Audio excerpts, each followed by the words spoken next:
எத்தனை சாமி வந்ததையா இது எந்தெந்த சாமி தந்ததையா எத்தனை பாட்ட சொன்னதையா அத சுத்துற பூமி கண்டதையா அடிச்சு வீசும் காத்துலையும் அந்த தகப்பனாக சுத்துதையா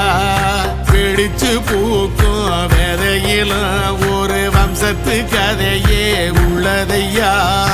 100 தலைமுறை சேர்ந்து சதுக்குன ஈர நலம் இது பாறையா வாழும் வரையிலும் நீயும் விதைக்கிற கடமை இருக்கு கேளையா கோடி விளக்காயேந்தி கிடந்த வீடும் இருண்டது ஏனையா மாட விளக்கா நீயும் வரத்தான் வீடும் ஏங்கி நிக்குதையா